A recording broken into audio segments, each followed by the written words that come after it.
Assalamualaikum warahmatullahi wabarakatuh. Perkenalkan, saya Tri Prasetyo Nugroho dengan NPM 2018 10415146. Sebelumnya yang saya hormati yaitu Bapak Arya Dila selaku dosen pengampu mata kuliah Filsafat Komunikasi. Jadi di sini saya akan merepresentasikan mengenai salah satu materi dari Filsafat Komunikasi yang berjudul Teori Kebenaran.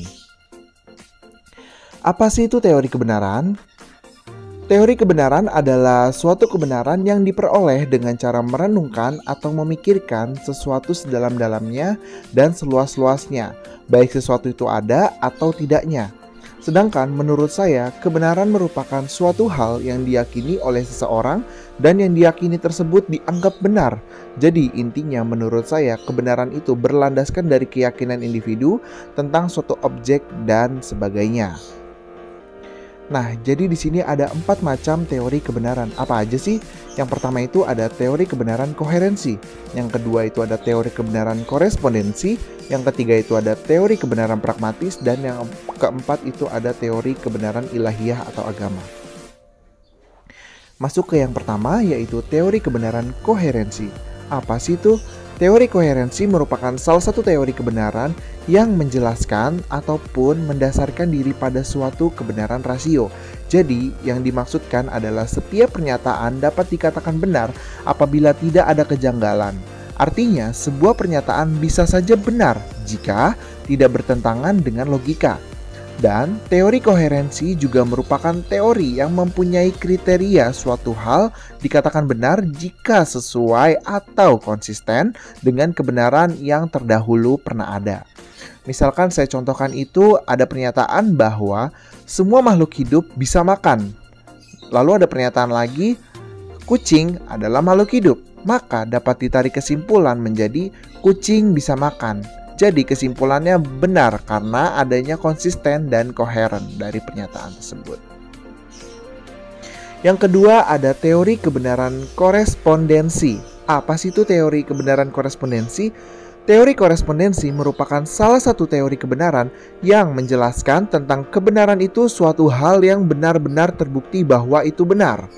Bila ada kesesuaian dari apa yang dimaksud suatu pernyataan atau pendapat dengan objek yang dituju. Atau dapat dimaksudkan oleh pernyataan kebenaran tersebut.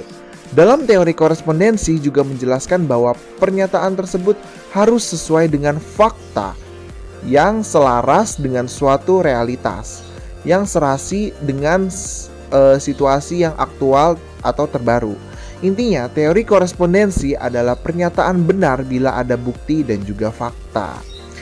Intinya tuh fakta dan bukti. Teori korespondensi ini kebenaran itu akan dapat dikatakan benar jika adanya bukti dan juga fakta. Contohnya, pernyataan tentang kecap itu rasanya manis. Maka untuk membuktikan pernyataan tersebut harus diperlukan pengujian untuk mencicipi rasa dari kecap tersebut. Apabila saat pengujian terbukti bahwa kecap itu manis, maka dapat dinyatakan bahwa pernyataan awal adalah benar, bahwa kecap itu manis gitu. Selanjutnya, teori kebenaran pragmatis. Teori kebenaran pragmatis merupakan salah satu teori kebenaran yang menjelaskan tentang suatu pernyataan teori atau dalil. Bisa memiliki kebenaran jika memiliki kegunaan atau dapat bermanfaat bagi kehidupan manusia. Jadi dalam teori ini tidak ada kebenaran mutlak, melainkan kebenarannya itu tergantung pada suatu kerja, manfaat, dan juga akibatnya. Dapat saya contohkan misalkan seperti berkembangnya zaman yang semakin maju dengan pesat membuat masyarakat mulai mengaplikasikan atau menerapkan Internet of Things. Salah satunya dengan sosial media. Sosial media memiliki manfaat yang cukup besar untuk berkomunikasi, mengekspresikan sesuatu, hiburan, dan melakukan promosi untuk berjualan di media sosial misalnya. Dan masih banyak manfaat dari bermain sosial media.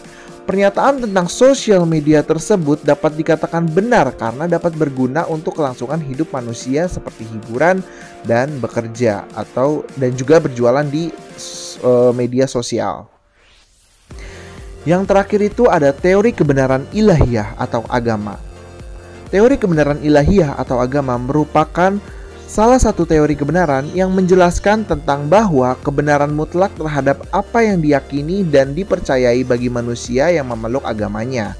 Teori ini sangat menggunakan akal budi, fakta, realitas, dan kegunaan sebagai landasannya. Dengan demikian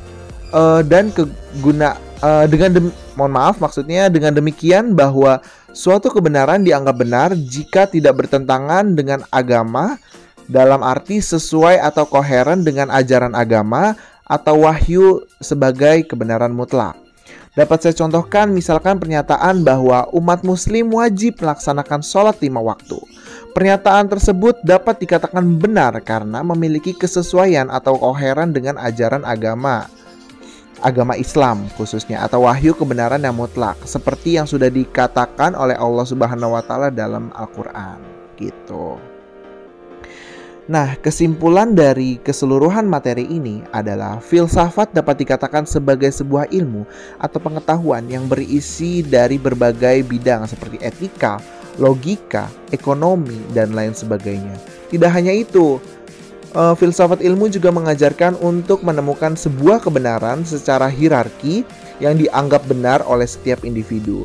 Di dalam ilmu filsafat terdapat logika, yang mana logika di sini dipergunakan untuk menemukan sebuah kebenaran. Sedangkan menurut saya, kebenaran merupakan suatu hal yang diyakini oleh seseorang dan yang diyakini tersebut dianggap benar. Intinya tuh kebenaran itu berlandaskan dari keyakinan individu tentang suatu objek dan sebagainya.